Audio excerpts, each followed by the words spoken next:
seasons currently, and we were sitting down with a team, and we were like, what would be a good topic? What's a topic that we think we need?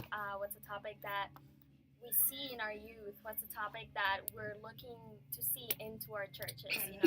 Or not only just our churches, but other churches, and so on. And I personally remember telling them, you know what? I think we have so many things going on in our church, and so many people that could do so many things.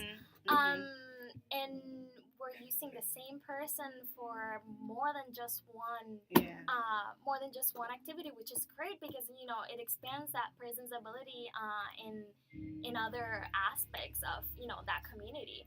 But then we're like, but then how do we come about coming to these people that we see that they have skills and that we want them to participate, or how do we come about telling them, hey, you know what, at some point you're gonna have to step up for me. And I remember watching a YouTube sermon with the preacher Christine King. She's one of my favorites, and she was talking about passing the torch to the next generation, and what is our purpose in the church, what is our purpose as portray our Christians' lives just as it is. And we're like, you know what? I think bench warming is a topic that we need. What are we gonna do when the people that are sitting down actually need to come and step up and what does God want from us? And it was more of like a big question mark. And then we decided, you know what? I think we know the man for this topic. I think Kelvin Santana's got this. So Tatiana went ahead and. The man of the hour, go ahead. Well, when it came to me, when she was talking to me, we were at work, and she's like, Kelvin, you want to be our speaker? Last time I spoke at Essence was like about a year ago, and I had spoken on a topic that was pretty much I got to choose the subject. So when it was presented to me, I'm like, I'm not that comfortable presenting something I'm not really known for, but then the more she's kind of talked about it, I'm like, yeah, I do have very strong opinions about this topic, and I would like to maybe research it. And and this concept of bench kind of spoke to me because of on different levels. And but like I said last night, I was trying to see what people thought bench was going to be. And I really loved the topic because this is something that it's kind of a testimony for me, and I'll kind of get into that when we get into the discussion. But yeah, I was really excited when I saw the description. Tatiana sent me the description of what was going to be discussed. Awesome. So to kind of get into the discussion on bench, so what is a bench warmer? And just thinking generally, when you think of bench warmer, the word, what comes to mind? What is that?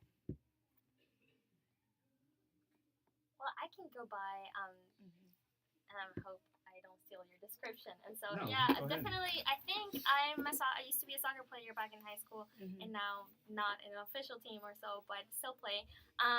And you always have to sit out, for the people that you're gonna sub in and so part. But I don't only take it as a sports. I take it as the kind of participation or the potential that I have to later put on wherever I am, whether that be a game, whether that be my work, whether that be the church, whether that be stepping in my family. And I think I love the way my coach placed it we don't call ourselves bench warmers or substitute players when you're on a team. You call those people game changers. Okay. Because when they walk in and they come in to actually participate, they're going to change the game and they're going to change the situation. And it could be very uplifting, or it could pass through, many different changes that eventually, with the help of God and with the faith that we have, He'll bring it to another level. So when I think of bench warmers, I think of potential. I like that perspective. Nice. When I think of just generally the term bench warmer, what usually comes to mind is the person who is not that good, that's not as good as a player, so they tend to be kept on the bench or not put in the game, or someone who's just sitting out. I also think of someone who's comfortable with doing nothing, and they just feel comfortable sitting back and watching. Someone who doesn't want to, maybe not necessarily doesn't want to, but that's just not partaking in the action of what's going on, and like a spectator. That's how I kind of see a bench warmer. Esther? I'm sorry. What's the question? Yeah, What do you think the best word? So what comes to mind when? So the topic is bench warmer. So when you hear the term bench warmer, like what comes to your mind? I'm completely biased because last night we listened to this. So I think it's someone who is part of a collective group of people who just doesn't want to be involved or is not involved for what, maybe not doesn't want to be involved, just is not actively involved for whatever reason. Yeah, I was thinking the same thing. Someone who just is, wants to hold it. for whatever reason, is just not as involved.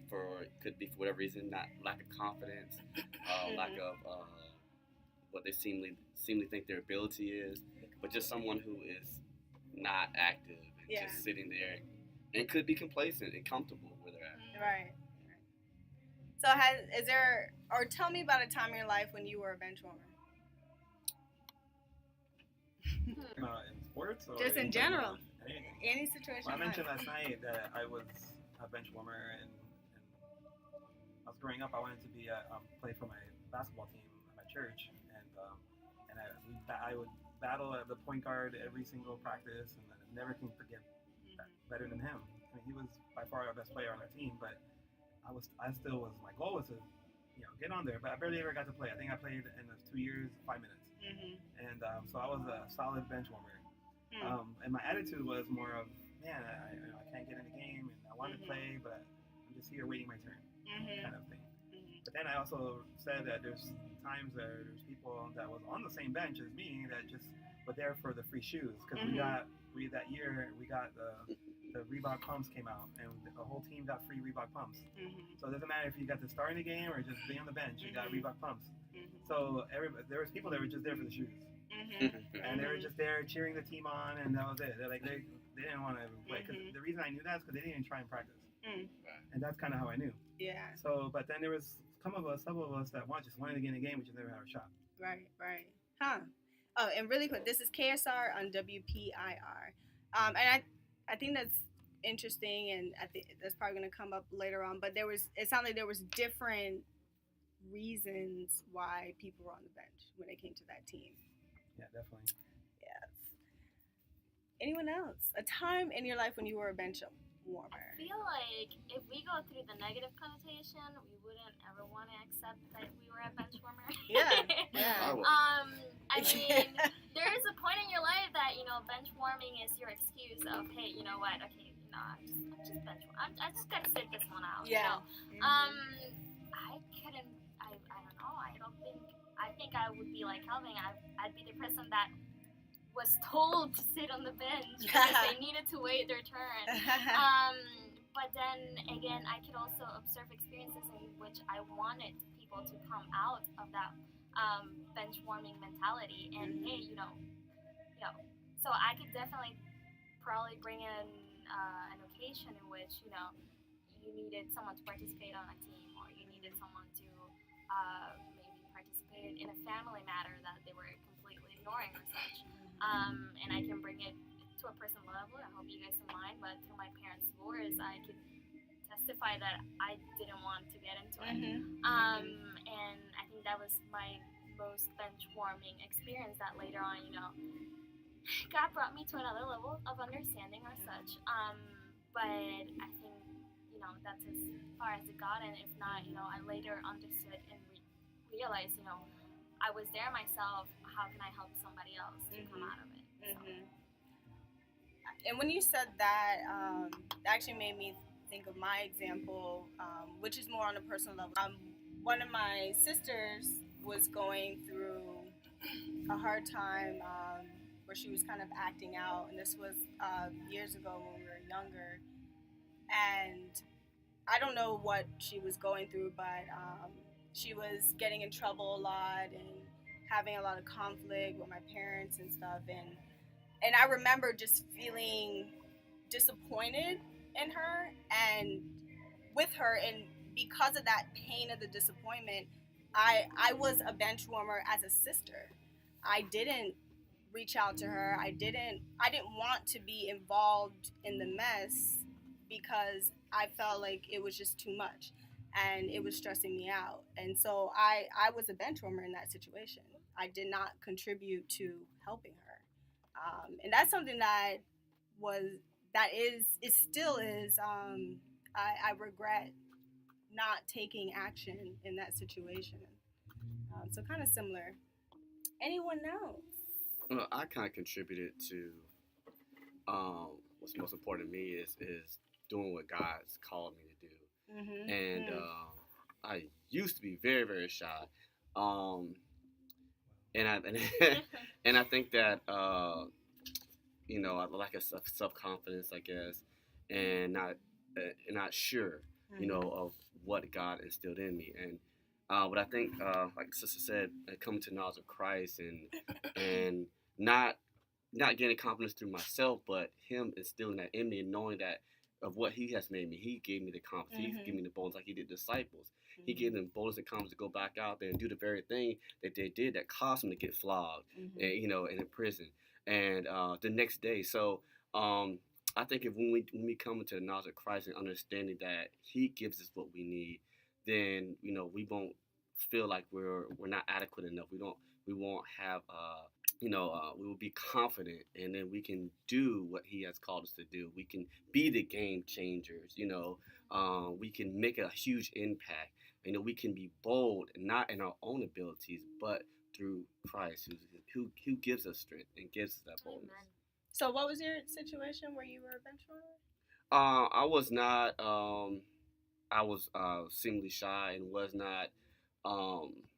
I didn't want to be. I wanted to be in the background. Even as an event planner, I did a lot of things, but I always wanted to take the back seat. I never wanted to be in the forefront. I never wanted to be fully used as I could be used. Okay. I felt that this was enough.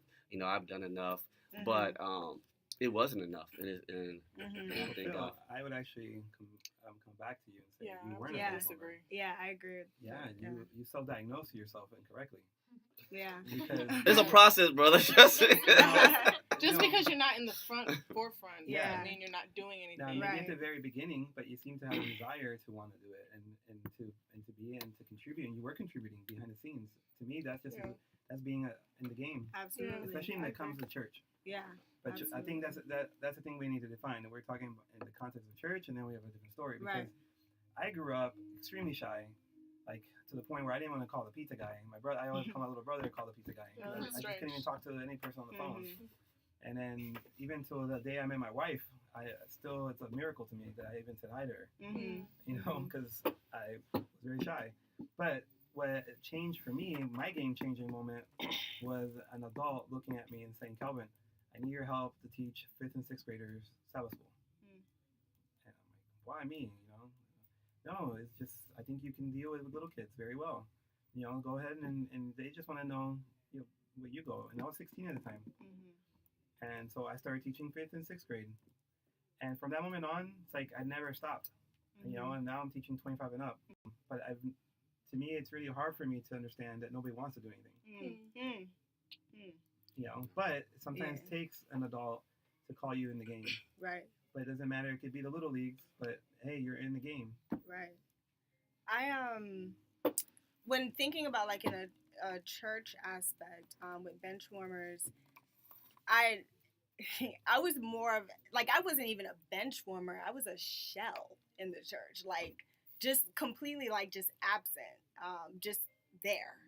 And I was thinking about that, like because to me when I think of like in a church atmosphere, a bench warmer, like when you think warmer, like that you have to have some sort of like presence to even create warmth, but you're just not like active or doing anything.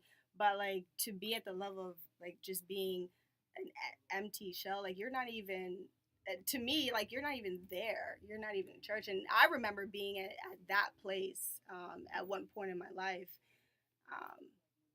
So one of the questions that was asked that I really liked was, and I think, Abby, you asked it, like, what is church really about? Like, so what do you guys think? Like, what is church about? Like, what is the point of church? It's a good one. I would say the people. Okay. I love it. Expand. The church isn't the building, it's the people that are in it. Mm-hmm. So you can go outside and still have the church. Yeah. Yes. For me, church is a training ground. Okay. Church is a training ground where I see it as just like in the military. Before there's war, you prepare for war. Mm-hmm. So, and they have, I've never been in the military, but I know they have like different units or platoons, and then they break it down to really small groups. And, but I believe it's a training ground that allows us to see the giftings that we all have and learn how to collectively work together, you know, to accomplish something. So I believe it's a training ground, a ground of fellowship, a ground of bonding, and a ground of planning for further action. For me, church is about the community. Like, I see the church as the pillar, the heart, and the center of, supposed to be the center of a community. It's supposed to be the place where people can go and know that they're going to get help. And I'm not just talking about members of the church, but people that live in the community of the church. That's supposed to be refuge. That's supposed to be where they can go for food, to get help with shelter, to be directed to the right resources. And I'm coming from like a community mental health perspective. That I think that's what a church is supposed to be. We're supposed to be helping people, outreach, making a difference in the surrounding area. Yeah, and I know I'm gonna, I guess, mention a couple of things I didn't say last night, but in the sense of that community, I see the church as using a metaphor, because you use military kind of as a hospital. And you see that often used. Yes. And I did say disclaimer last night that I don't believe there's a perfect metaphor for anything, especially with the church or with God. But that one is probably the closest one that I can think of a rescue mission-based hospital. You know, trying to rescue the people that are sick and need restoration and healing. And then while we're all getting healed and restored at the same time. So when you think of it in those terms, you're not going to be critical. You're not going to be judgmental about someone else's illness because you're going through your own, you know. And exactly, you shouldn't. If you do, it's kind of ridiculous. It's like, oh, your wound is bigger than mine. We often do that, brother. Yes, we do. Yeah, definitely. But in the concept, it should be about the community. Yeah. I think that's what Jesus said. It's like he wanted us to, by our love, attract others to him. Draw. Jesus said, "You lift me up, I'll draw men to me." But and then he prayed for us and saying that he wants us to be unified in his love. Yes. So if we are doing that and we're showing the community love, praying for our communities, and being an active presence in our community, that's really what church is about. Yeah. Yes, sir. And that's the thing why I introduced that article, which I don't know if you want to bring that up here. I did plan to bring that Okay. up. Excellent article. But if you wanted to reference something, go ahead. No. You're talking about what is the church, and I think that's what the church is. That's It's a mission. I'm really bad today. What was the question? Question is, what is church really about?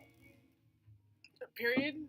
Yeah, To you. like to you. Oh, okay. To me, Abby asked a question last night that said, "What would be our ideal church?" Did I get you right? Yes. So I'm gonna say from an idealistic perspective. I think idealistically it is very much about community within the church and outside of the church. And that's what my take-home question was for the article. That article, that little part where it says, I don't know if we're going to read it, but it said that people in the community are dying. Yes. And that's a real statement. So idealistically, I think that a church would be very involved in their community, because we need to be reached on spiritual, which means worship service, AYs, whatever. We need to be reached on a physical, like as Kelvin has already said, some people's health is not optimal, and we need to have little programs where people can come and do stuff on their health, learn how to cook healthy, learn how to get the blood pressure down, learn how to deal with the sugar or diabetes, or learn how to exercise properly, or sleep cycles, or do just something. We need to be giving that to our community members too. We need to be talking to them about relationships. What are healthy relationships? How to be the perfect or ideal partner. We also need to be talking to them about finances. Like, these are all aspects that affect us spiritually if you don't have them in check. So ideally, churches have all these programs going on and more. I didn't mention all of them. And they're doing that for the community as well. Sometimes you go to these programs, like I've said, and there's 4 or 5 people in there. Like, why isn't it more publicity? When people have parties, you know about it 5 weeks in advance. You understand? Yes. And everybody, why are we talking about things that could actually uplift our life or help our life the way that we're talking about these social events? Right. So I think and social aspects. People need to be entertained with good. Is it time for me to stop talking? No, you're good. Okay. I just needed to know what time it was. Oh. Go ahead. You're good. Sometimes I get away with myself. Go ahead. But these social aspects as well need to be a part of the church, and that's what an ideal church is to me. Yeah. And so far I haven't found it. Well, you got an amen, sister. Preach. Yeah! Yes, they need more. Need to initiate I more. definitely agree. I definitely agree. But one thing I like something that Felix said, which is really important. Sometimes we say the church, we outward the church, but the church makes up people. We are the church, so it should be, what are we doing? Right. You know what I mean? Right. If there's something that God puts in my heart that we want to see, then usually it's for the person that got a revelation. All right, God, you showed what needs to be. What can I do to help create? Who can I help to bring in so this can come about? And then not outwardly, but it's inwardly. Yeah. The church. And can you get me on this part? I think this is going to be paramount. Abby said a very interesting question last night as well that really speaks to the point that you just brought up, and said, if our church did exactly what we do, would we say it, Abby? Just say it. Just say what you said. I think it was. Whoa. Okay. I love that. Okay. Was this a question? Yeah. I remember what it was. Okay, go It ahead. was, if everyone were as active as you in the church, how healthy would it be? Okay, there we go. Yeah. Well, you rephrased it for me. There you go. Actually, well, I gotta tell you guys, I was up there speaking these questions, but the man behind the brains and all was Kelvin, so he got this down. Okay. You did a great job at, Okay, so I guess can you repeat the question Yeah. one more time and then I'll answer it? So if everyone were as active as you in the church, how healthy would it be? For me, it'd be chaos. Because I am the most disorganized person you'd work with. No. But that's the one thing that I strive the most for, organization. At some point of me being so organized, I had to be reminded, hey, that's not the only thing that's necessary in the church. And you've got both perspectives, because then you got the people that are all for it. Okay, I'm right there. Right. And then you got the other people that are like, okay, maybe, lukewarm, yay, nay.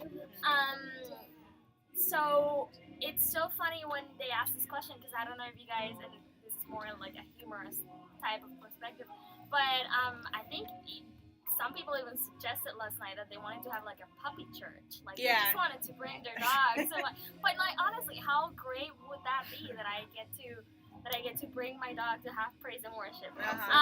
No, but if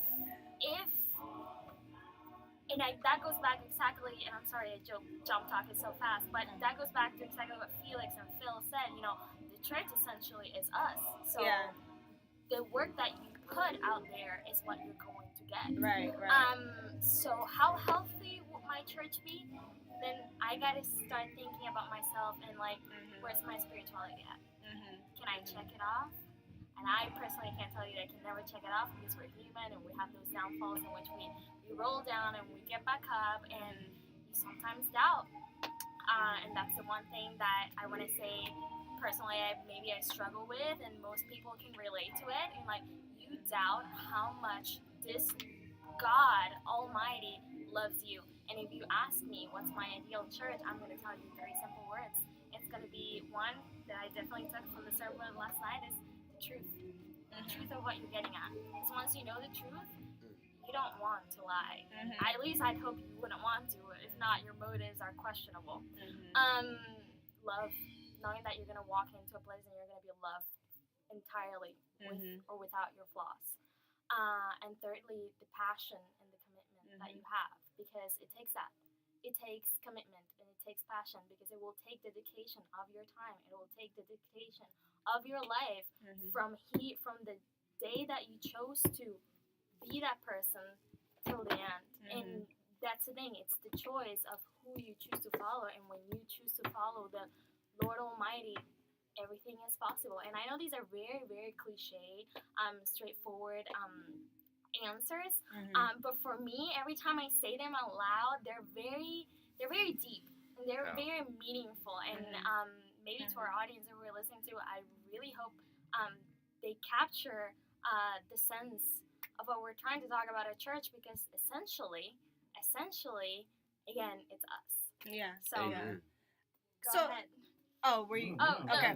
I wanted to ask, kind of going back to this concept of bench warmers, why do you think there's so many bench warmers in the church? Like, what do you think contributes to this? Because I honestly do feel like it's become kind of a culture in some of the churches to kind of come and sit back and I want to hear a nice music and be inspired and then go to potluck and then go about my business. But, so why do you think there's so many bench warmers in the church today? I can answer that. Because it costs something. It's gonna cost you your time. You know, it may Your make money. you uncomfortable. Yes, cost you your money. It's gonna cost you something, and unfortunately, in this time and place we're in, unfortunately, we're in a really selfish season. You know, it's all about me. Yeah. You know, even think about this. What do people take the most? Selfies. You know, that's, you know what I mean. So that's where we're at now. And it's all about selfies. That's, you know, and the enemy uses things like that. We think it's so mundane and so, but that's stuff, you know, into your conscious. Selfie. You know what I mean? Yeah. It's not about, before it used to be group pictures. Hey, let's go together, get a group. Selfie. Yeah. But you know what I mean? That's Yeah. But it costs us something, and sometimes we're just not. We're all about us, and we don't want to give. Right. And God so loved the world that He what? He gave. Right. Yes, that's it. I think another aspect of it, I think some people don't know where they fit in the church. And that was my experience. When I was younger, a lot of the talents that I have, dancing, the arts, writing, those are things that I was passionate about, but I didn't see people in the church doing that. I felt like, from what I would see in the church, is people singing. So either you had to sing, or you had to play an instrument, or you had to be a good speaker. And if you couldn't do those things, then I don't know what you're going to do. And that's how I felt. And so I went to the world to be able to use my talents and gifts, because I didn't feel like my gifts were welcomed or accepted in the church. So I think sometimes it's a mixture of either people don't know what they can do, or they don't feel like what they're talented at is useful in the church. So did last night's message change your perspective? Oh, absolutely. Well, my perspective was changed a long time ago, because I've actually started using my talents for the church. Yeah. So what made that difference for me was having someone in the church come and say, "Hey, you dance very well. Why don't you perform for this church event?" Or someone encouraged me to use my talents for God. Somebody created a platform. Connect Orlando. Quincy came to me with this.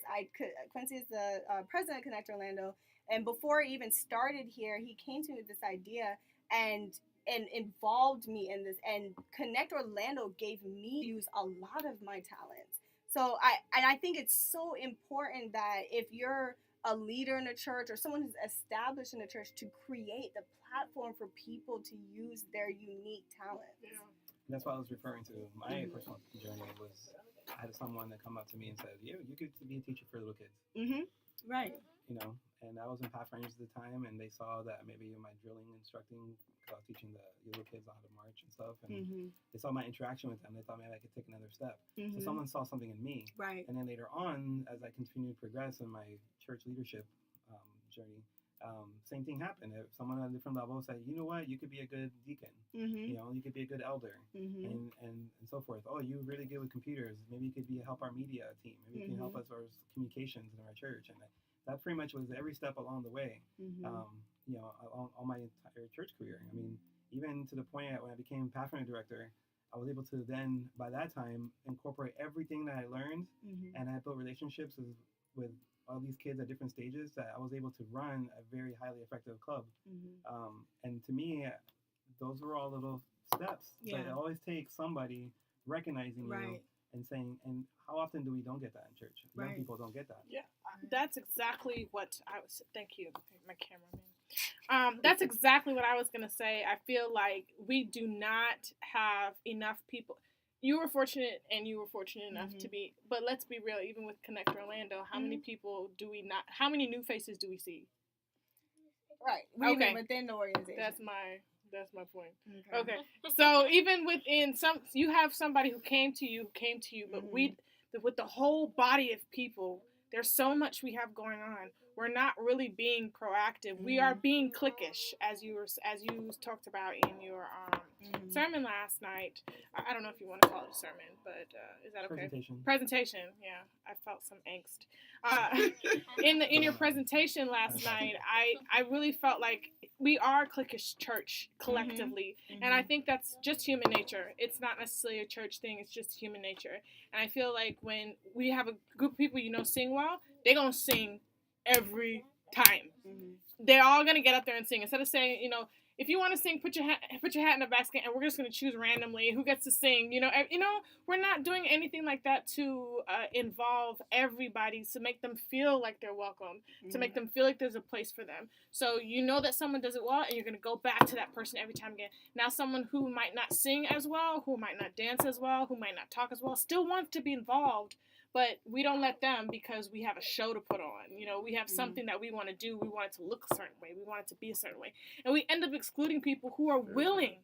There's some people who are not willing, but there's some people who are willing, and we're excluding those people too. So do we want to make exceptions for people who can't sing, but then put them on stage and sing? I'm saying let me tell you this really honestly. Yeah. I feel like I can sing, okay? Like, for real, okay? But I don't enjoy doing it. Okay. I don't like going up and singing. But I love to see people who are passionate. People who and I'm a little cocky, people who I think I can sing better than, I enjoy the fact that they enjoy it. Even though I feel like I could sing it better than them, So, yes. To answer your question, point blank, yes. If you want to be upstage, you want to be doing something for God, I'm conceited. Who am I to say you shouldn't be doing it because somebody could do it better? If you're willing and you're able, sure. Why are we letting them? I'm not willing. So why aren't we letting someone who is willing to go up there and do something to that effect? Just because that part of the church blows my mind. It blows my mind. And I think it's about using people's strengths. So I think everybody has something that they are exceptionally good at. Everybody. So I don't need to be on the stage singing. That's just not going to happen. I'm not a singer. But I'm really good at other things. But he's saying, what if you're not good and you're willing? Right. I mean, I'm not going to really comment on it because I don't know. I don't know about that. But I think that everybody has something that you got to play on people's strengths. And then again, it's about seeing that in somebody and letting them know, because sometimes they don't believe in themselves, they don't know. But I agree with everything you're saying. Felix. Actually, if we would put them on, it's like, why wouldn't we just help them to be better? Right. Instead of just working with their strengths, why don't we bring up their weakness? Or that, right. If they're willing to, if that's what their interest. That's their interest. Right. You show them how to get better. You can have vocal coaches and you can have different type of things like that. To kind of go back a little bit, I like something that to kind of piggyback on something my brother said. He said something about the desire. He said some people just wanted the Reebok pumps and he knew that that they only wanted the shoes because they didn't try and practice. And I think because it says right here, 1 Samuel 30:6, it says, and David was greatly distressed, for the people spake of stoning him, because the soul of all the people was grieved, every man for his sons and for his daughters. But David encouraged himself in the Lord his God. Even if we are in a situation where we're on the bench and we want to get in, but there is somebody else that is seemingly better, and we don't necessarily have the opportunity, we still can be the best person in that situation we can be. You know, we have something to offer inside the building or outside the building. If it's just, I want to clean up, whatever we want to do unto the Lord, he is pleased. I mean, if it's cleaning, I mean, whatever it is that, you know, if it's greeting, I mean, whatever it is that we have to do, what if we're out? We don't have to be a pastor to spread the news. We can just say, smile. We can tell that God loves them. We can give whatever we have to give. So it doesn't matter if we're in the necessary forefront or the back front, whatever you call it. We have a lot to give. We are as important. God is not a respecter of persons. So we're all as equally important. He's gifted us with something that's important to whatever the mission is that he has for us. So I just want to put that out there, that we're all important. We all have giftings, and we should use it. It doesn't necessarily, we don't have to necessarily wait for someone to encourage us, but we can encourage ourselves in the Lord, and that is our power. Yeah, and just on that, I think along with someone encouraging us, we also have to have the willingness to take the chance to do it. Yes. So nobody can make you do God's mission for you. So yeah, so it goes hand in hand. You have to have the willingness as well as somebody encouraging you. You know, I want to say something real quick. I got to experience. So I went to Houston, I think last summer, and I got to go to Lakewood Church. It's Pastor Joel Osteen's church. Yes. And it's interesting because, you know, it was the most amazing praise and worship service I've ever seen. Israel Houghton. It was incredible. And the sermon was empowering. But the thing that stood out to me the most was the ushers. Wow. And that to me spoke to the mission, the sense of mission that it seems that church has. Because the minute we walked in, we were coming in from the parking garage, which just seemed like the Amway. You know, the parking garage was far away. There was a huge church, 35,000 people. We're walking in, and along the way, there was always somebody there by themselves doing nothing. And as soon as you were getting close, they're like, "Welcome. We got so excited to have you here. Make sure, just keep going this way, and you're gonna get there." And all of them were so enthusiastic. But then I'm looking around, and I look back. Right, there's nobody there coming anymore. But they're still like, you know, in their own little world, you know, smiling. And then all the way to the point where we're about to sit down, the people were so warm. I had never experienced that in any church. I don't care if you disagree with his philosophy or his mindset or his theology. You felt love. That's awesome. Right. That's awesome. That's a good testament. Yeah. Kelby, you crying? Yes, I'm right. Hey, man.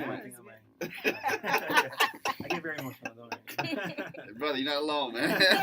I'll let you out here. And comes to things of God. So like you guys were saying and what Phil was saying, everybody has a piece, and I just want to throw in a verse to kind of correlate with this. 1 Corinthians 12 verses 21 to 27. The eye cannot say to the hand, "I don't need you," and the head cannot say to the feet, "I don't need you."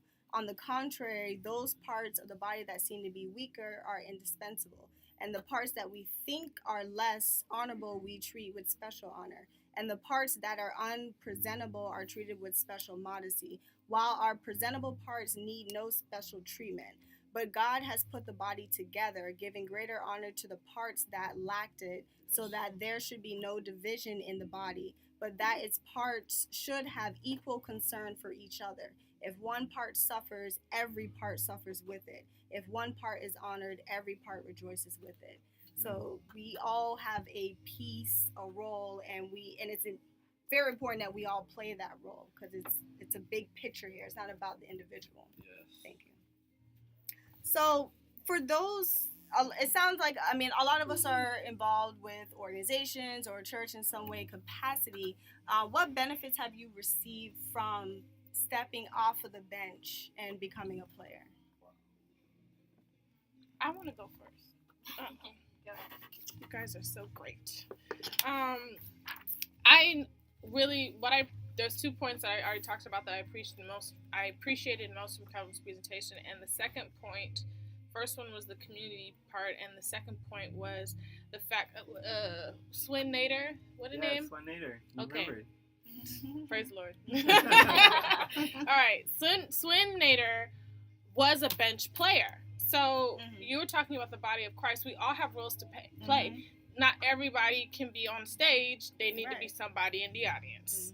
So your original question was, what have we all appreciated from? What was your original question? What benefits have you received from coming off of the bench or being inactive to becoming active? Okay, so sometimes I think the reason I brought up Swin Nader is sometimes being active is just being present. So there needs to be someone to support these programs. Right. There needs to be someone who wants to participate in the programs, organize the programs, do something behind the scenes, as Phil was already saying that he used to do, which why he considered himself a bench. But anyhow, I don't get that part. So I feel like what I have benefited from the most from coming off the bench is just being present, because I would have the tendency just to not come to church or not do anything, just sulk or watch TV or something to that effect. And I have benefited from going. Like last night, I didn't know you guys were doing this thing, and I texted one of my friends, and I was like, man, I kind of need something to do tonight, else I'm gonna get in trouble. And so he's like, okay, there's something going on. Essence, I was like, all right, fine, I'll be there. And I enjoyed this ceremony so much, the presentation so much, and I feel like that is a benefit that you get when you're just present. You don't have to be involved if you don't want to be. You could just be present, and there's so many little things that God wants to show you and give to you, and what I received might not have been what you received or what someone else received. So I really think that the benefits is that God has a personalized message or lesson waiting for you if you just choose to be active, and that could be by showing up or actually getting involved. Right. I know for me personally, it maximized my relationship with God. It was the missing piece. I always felt like there was something missing when it came to my spiritual life, but when I became active in the church, it just completed the circle. And it really developed my relationship with the church, with people in the church. I got to really know them for the individuals they were instead of just kind of viewing them from the outside. So developing a support system, I actually felt like I was useful in the church instead of just being a spectator. And I've learned so much more about the word. My spiritual life just went to a whole new level from being active and involved in the church. I think I can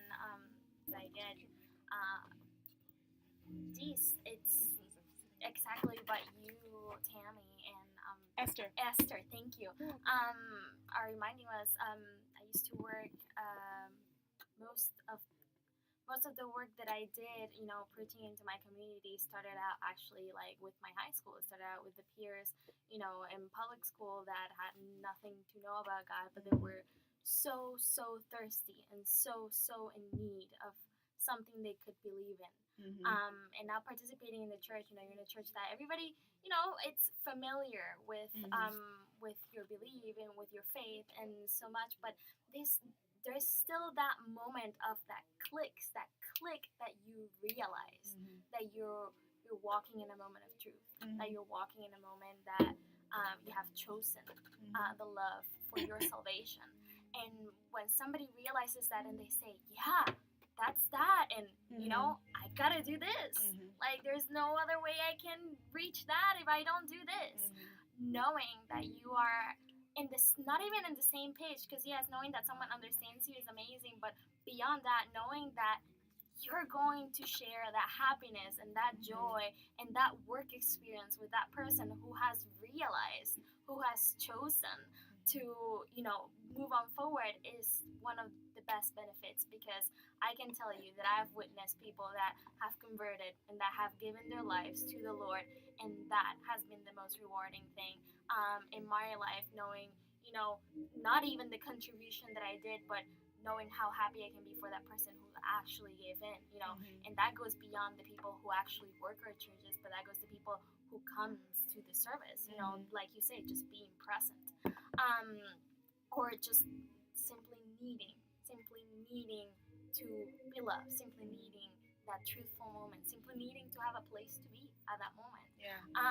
And not just participate, and learn later on, know, and by the be faithful on that one day you'll see that same person in the kingdom of heaven is the most rewarding thing, and it's the one that I pray the most on every day. Is the one thing that I remind my team daily. Well, not daily, but constantly when we meet. This is our purpose. This is our purpose. This is our purpose. But at the same time, I guess it's the one thing also that I can say. I've never seen Jesus smile. I've never seen God smile, but I know He rejoices. And if I'm rejoiceful with that person that's, happy right now as well, or maybe not happy, but in that suffering, but realizes that they have that need and that can do something about it, and we're capable of providing it, that's the benefit that I get out of it, Amen. So with our last 3 minutes? Okay. With our last 2 minutes, what encouragement would you give to someone who is watching or listening who is a bench warmer? What encouragement would you give for them to become a player in the ministry of Christ? Well, I want to say that this topic could definitely open my eyes to all the possibilities. I mean, I know in a lot of churches, there's people that are willing, they're just not knowing how that culture of that church works. Or just waiting to get named by a naming committee to jump into the game. But I came up with some ideas on what roles people could start playing that the church desperately needs. Awesome. And I'll list them really quick. And we need people who can encourage others. We need teachers. Yes. We need helpers. We need people who are willing to organize things. There's so much disorganization. We need someone who's great at socializing. To be the person that's like greeting people and making sure everybody's inclusive. We need the questioner, the person that will question what the pastor is even preaching about, just how we grow. Sometimes we get in environments where no one can ask a question. Visitors, someone who actually can do that. We need people who is a consoler. I find a lot of introverts are amazing at consoling people, and we don't create room for introverts in the church. It seems like all the extroverts are on stage and everybody else is relegated to the back. And the introverts, if you're an introvert listening to right now, your biggest thing you can do right now is console somebody whose parents are sick, or they're sick, or someone that passed away, or going through a divorce. That is the most probably impactful thing you could do in the church. Amen. You talked about that last night. I love that. Because I think we don't think outside of what we see on the stage. Exactly. And my encouragement would be, I always go back to this to the story of Moses. I identify so much with that story because I am an introvert, and it was difficult for me to kind of step off the bench and take action. And just knowing that wherever you lack and whatever doubt and fear that you have, He will fill you in the areas that you need to be filled. All you have to do is ask Him, what do you want me to do? What do you need me to do? And He will reveal that answer to you, and He will provide the opportunity for you to fit in wherever you need to fit in the church. You just have to have the willingness to step out and do it. So that is our show. I want to thank Essence for coming out. Kelvin, thank you so much for being here. Thank you, Essence. And everybody, Alice, Esther, Phil, thank you all. Thank you, Essence. Bye. Bye. Happy Sabbath. Happy week. Yes. Happy week. Yes.